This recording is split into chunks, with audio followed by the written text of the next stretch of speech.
न काली को देखे न गोरी को देखे, पिया जिसको चाहे सुहागन वही है। आला रसूलुल्लाही सल्लल्लाहु अलैहि वसल्लम, आला रसूलुल्लाही सल्लल्लाहु अलैहि वसल्लम, अना ज़ईमुन बिबैतिन फी वसतिल जन्नह लिमन हस्सना खुलुकहु। আল্লাহর রাসূল বলেন, যে তার চরিত্র ঠিক করবা, যার চরিত্র সুন্দর বানাইবা, আমি নবী জামিনদার। আনা যাঈম, নবী বলে আমি জামিনদার। বিবাইতিন ফি ওয়াসাতিল জান্নাহ, জান্নাতের মিডলে তাকে আমি বাড়ি লয়ে দিব। সিপাই চাপায় না, বর্ডার এরিয়ায় না, ফি ওয়াসাতিল জান্নাহ, জান্নাতের মাঝখানে নবীজি বাড়ি নিয়ে দিবে। যার চরিত্র ভালো তাকে, চামড়া ভালো সে কাজ হবে না, গঠন সুন্দর দিয়ে কাজ হবে না, কিন্তু চরিত্র সুন্দর, আখলাক সুন্দর, ইবাদত সুন্দর। কারণ আল্লাহ তাআলা মানুষের চামড়া দেখে না, চেহারা সৌন্দর্য দেখে না, আল্লাহ দেখে চরিত্রের সৌন্দর্য। আল্লাহ মানুষের টাকা দেখে না। আল্লাহ তো এমন সরকার যে টাকা পয়সা দেখে না। আল্লাহ এমন সরকার যে গায়ের রং সিয়া কালা কুচি এটা দেখে না। আল্লাহ দেখে হলো ইন্নাল্লাহা লা ইয়ানজুরু ইলা সুওয়ারিকুম ওয়া আমওয়ালিকুম ওয়ালাকিন ইয়ানজুরু ইলা কুলুবিকুম ওয়া আমালিকুম। আল্লাহ তাআলা বান্দার বাহ্যিক দেখেন না, কিন্তু মহান রব্বুল আলামিন লা ইয়ানজুরু, ইন্নাল্লাহা লা ইয়ানজুরু ইলা সুওয়ারিকুম ওয়া আমওয়ালিকুম। কিন্তু আল্লাহর নমিনেশন কেউ যদি চায়, টাকা দিয়া হবে না, চেহারা দিয়া হবে না, তেলেসমাতি দেখাইলে হবে না, আখলাক সৌন্দর্য লাগবে। হাবশি কালা হইলেও যদি আখলাক ভালো হয়, আল্লাহ তাআলা তাকে জান্নাতের দুলহান বানায়া দিবে। কারণ না কালি কো দেখে না গৌরি কো দেখে, পিয়া জিসকো চাহে সুহাগন ওহি হ্যায়। হযরত মদনী রহমাতুল্লাহ আলাইহি বাইতুল্লাহ শরীফের তওয়াফ যখন করতেন, সাদা কালো মানুষগুলারে তাকা দেখতেন আর বলতেন, হায় মাদানী, তুমি মানুষের চামড়া দেখতেছো, কিন্তু একজন কালা দেখে না, সাদা দেখে না, একজন ভিতর দেখতেছে। তিনি কে? জোরে আওয়াজ করে বলেন। না কালি কো দেখে না গোরি কো দেখে, পিয়া জিসকো চাহে সুহাগন ওহি হ্যায়। আল্লাহ তো মানুষের আখলাক দেখে, চরিত্র দেখে। আল্লাহর রাসূল বলেন, আনা যাঈম বিবাইতিন ফি ওয়াসাতিল জান্নাহ, তোমাকে জান্নাতের মাঝখানে একটা বাড়ি আল্লাহর কাছ থেকে আদায় করে দেওয়ার জামিনদার আমি মুহাম্মদ সাল্লাল্লাহু আলাইহি ওয়াসাল্লাম হয়ে গেলাম। শর্ত হলো চরিত্রটা ভালো করে আলাও, জান্নাতের মিডলে তোমাকে আল্লাহর কাছ থেকে বাড়ি আদায় করে দেব। আল্লাহু আকবার। আখলাক। আল্লাহর রাসূল সাল্লাল্লাহু আলাইহি ওয়াসাল্লাম বসে রইছেন মসজিদে নববীতে। এখনকার মসজিদে নববীর কথা বলছি না, এখনকার মসজিদে নববীতে বেলাল মুয়াজ্জিন নাই, অন্য কেউ আজান দেয়। এখনকার মসজিদে নববীর মুসল্লায় ইমামতের জায়গায় সাইয়্যিদুল মুরসালিন, ইমামুল মুরসালিন দাঁড়ানো নাই। এরপরেও এখনকার মসজিদেরই এত আকর্ষণ যে সারা দুনিয়া পাগল হয়ে মদিনার দিকে ছোটে।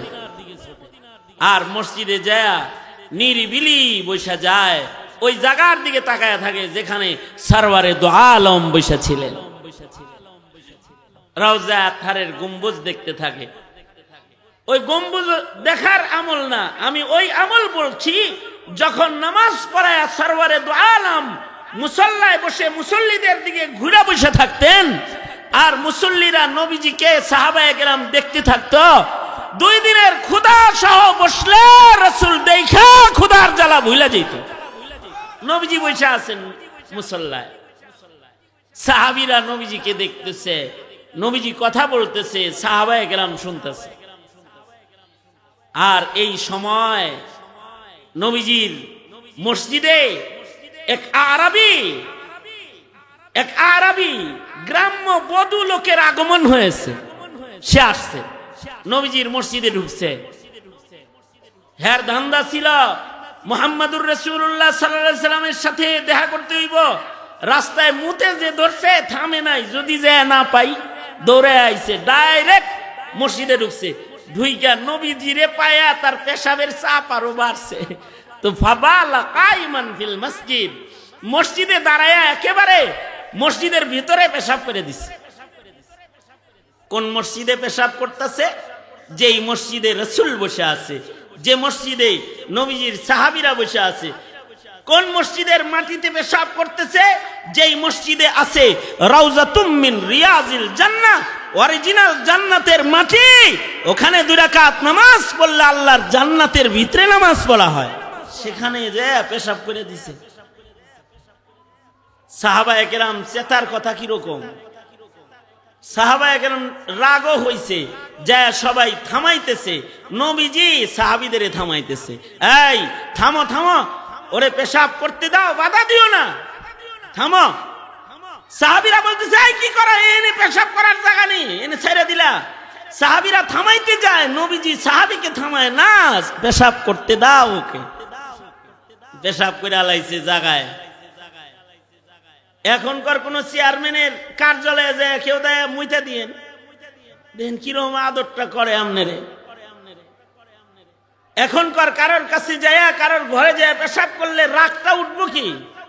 আর ছোট পোলা মানে ওই তো তাইলে এক কথা, যদি এই কামটা করে একটা বুড়া চূড়া, তাইলে তো বলবো আকল বুদ্ধি সব অন্য জায়গায় জমা দিয়ে থুয়েছিলি, এনে মুতলিকে আগে এই কথা কর, আগে ধরবো যায়। কিন্তু আল্লাহর রাসূল সাল্লাল্লাহু আলাইহি ওয়াসাল্লাম সাহাবায়ে কেরামদেরকে থামায়া দিলেন। শেখুল হাদিস জাকারিয়া রাহমাতুল্লাহ আলাইহি বলেন, এটা নবীজির তিব্বি আচরণ। নবীজি আখলাক যেমন আজিম, নবীজি ডাক্তারও আজিম, অনেক বড় চিকিৎসক নবীজি। নবীজি জানেন এখন পেশাব চলাকালীন বাধা দিলে দৈহিক ক্ষতি, তাই ওর দেহের ক্ষতি করো না, পেশাব করতে দাও। পেশাব করছে। এবার আল্লাহর রাসূল তাকে ডেকে কাছে এনে বগল তলায় বসাইছে, আদর করে কাছে বসায় কয়, কি লেগাইছস? নিতে আইছি, টাকা পয়সা নিতে আইছি। আমি অনেকগুলো রিওয়ায়াতকে এক জায়গায় করে বলতেছি। সে বলে, আমি নিতে আসছি, শুনছি আপনার কাছে টাকা পয়সা 4 দিক থেকে আসে, আর আপনি 2 হাতে বিতরণ করেন। এটা শুনছি, তাই আপনার কাছ থেকে কিছু পাওয়ার জন্য এসেছি। এই রকম কাম করে আবার নবীজির কাছ থেকে টেহা যায়। এখনকার যুগের নেতার মতো নেতা না, খুলুকে আজিম পয়গম্বর সাইয়্যিদুল মুরসালিন রাহমাতুল লিল আলামিন, তিনি বাইতুল মালের মুহাফিজকে বললেন, অর্থমন্ত্রীরে কইতেছে, কত টাকা আছে, বেশি করে দিয়ে দে 1 পোটলা দিনার দিরহাম। তো বেশি করে টাকা পয়সা দিয়ে দিছে। এবার আল্লাহর রাসূল বলে, কেমনে আইছো, বাড়ি কোথায়? কয়, অনেক দূর, ওই জায়গায়, সেখান থেকে এ পর্যন্ত আসছো, কেমনে আসছো? আমরা যেমন অনেক জিজ্ঞাসা, কিরে কেমনে আইছস, তার মানে সাইকেলে আইছস, মোটর সাইকেলে আইছস, নাকি অটোতে চড়ে আইছস, নাকি গাড়ি লয়ে আইছস? গরিবের গাড়ি, পায়ে হাইটা আসছি।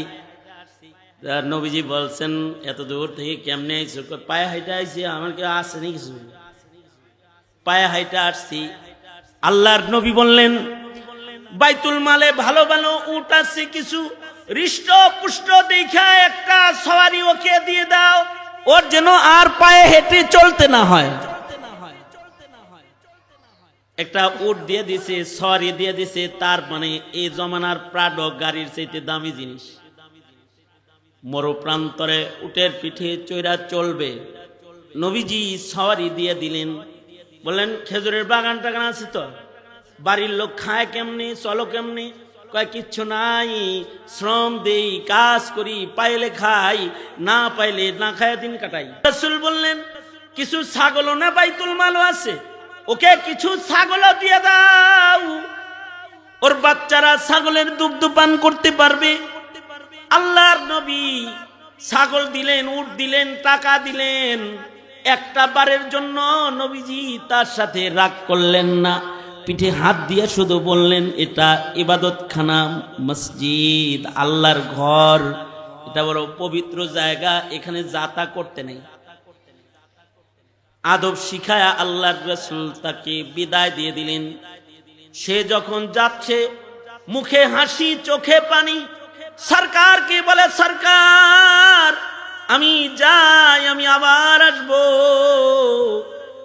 নবীজির কাছ থেকে দেহাতি বিদায় নিয়ে চলে গেছে, নিজের এলাকায় যায় নবীজির আখলাকের মাইকিং করেছে, ইসলামের সৌন্দর্য মানুষের কাছে বর্ণনা করেছে।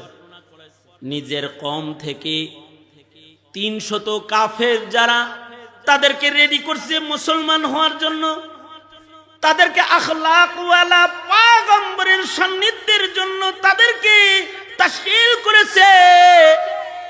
এরপরে 300 লোকের বিশাল কাফেলা লইয়া আরবি নবীজির দরবারে একদিন ছুটে এসেছে। এবার বিনা অনুমতিতে মসজিদে প্রবেশটা পর্যন্ত করে না, দরজায় দাঁড়ায়া নবীজি চিনছেন? আমি আইছি। হ্যাঁ চিনবো না মানে মসজিদে মুইতে হয়ে গেছে, সবাই চিনি। হ্যাঁ চিনছি, আসো আসো আসো। নবীজি আমি একা আসি নাই, আমার সাথে 300 মানুষ আছে। ওগো নবীজি আপনার ওই আখলাকটা এদের সবাই দিয়ে দেন। আল্লাহু আকবার। আপনার আখলাক, আপনি যে মহা চরিত্র নিয়ে আগমন করছেন, আমার মহল্লার থেকে 300 মানুষ ওই চরিত্রটা শিখানোর জন্য আমি নিয়ে এসেছি। ইসলাম মাহাসিন, সৌন্দর্য ইসলামের বড় মাহাসিনে ইসলাম। হাকিম মোহাম্মদ থানভী রহমতুল্লাহ আজব কিতাব, আথার আলী রহমতুল্লাহ যেটার বাংলা করছেন, মাহাসিনে ইসলাম, ইসলামের সৌন্দর্য, ইসলামের আখলাক সৌন্দর্য, আমলের সৌন্দর্য, আচরণ সৌন্দর্য দেখে দেখে কালেমা পড়ে মানুষ মুসলমান হয়েছে। নবীজি বলেন বুইসতু লিউতাম্মিমা মাকারিমাল আখলাক। আল্লাহর রাসূল বলেন যাদের আখলাক ভালো হবে, নবীজি বলেন আমি নবী তার জান্নাতের জামিনদার হয়ে গেলাম। আমল দিয়া জান্নাতে যাওয়া কঠিন, যদি মিজানের পালায় আমল ওজন না হয়। তবে হ্যাঁ, মিজানের পালায় মুমিনের আমল ওজন হবে 2 জিনিসের কারণে। একটা হলো কাছাকাছি দুটোটা জিনিস, একটা হলো ইখলাস আর একটা হলো আখলাক। ইখলাসের কারণে ছোট আমল ওজনওয়ালা হবে, আর আখলাক মা মিন শাইইন আসকালু ফি মিজানিল মুমিন। মুমিনের জন্য মিজানের পালায় খুলুক আখলাক এটা এত মূল্যবান জিনিস, এটার চাইতে অধিক ভারী ওজনদার জিনিস মুমিনের মিজানের পালায় হয় না। মিজানের পালায় ওজনদার যে 2টি জিনিস, ইখলাস, আখলাক, এই 2টার কারণে ওজন বেশি হয়ে যায়। একজন অনেক নফল রোজা রাখে কিন্তু ব্যবহার খারাপ, এর রোজার ওজন কম হবে। আর একজন শুধু কিছু তাসবিহাত তিলাওয়াত কিছু ইবাদত সে করে ছোট ছোট, কিন্তু তার আখলাক বড় ভালো, সে প্রতিদিন মানুষকে ক্ষমা কইরা ঘুমায়। নবীজি বলে এই যে মসজিদ দিয়ে ঢুকতেছে জান্নাতি। আল্লাহু আকবার। এটা জান্নাতি, জান্নাতে যাবে। জান্নাতের ভিতরে বাড়ি লাগে নাকি? যদি জান্নাতের ভেতরে কেউ 1 বিঘত জায়গা 1 লাঠি পরিমাণ জায়গা, লাঠি রাখার জায়গাটাও যদি কেউ পায়, খায়রুম মিনাদ দুনিয়া ওয়া মা ফিহা, দুনিয়া এবং দুনিয়ার যা কিছু আছে তার চাইতে জান্নাতের এক খণ্ড জমিন, এক মুঠো জমিন অনেক দামি। সেই জান্নাতের মাঝখানে রাসূল বলেন, আমি জামিনদার হলাম, তোমাকে জান্নাতের মিডলে বাড়ি নিয়ে দিব। শর্ত হলো লিমান হাসানা খুলুকাহু, চরিত্র ভালো করবা, তাইলে তোমাকে জান্নাতের মাঝখানে জায়গা আদায় করে দিব।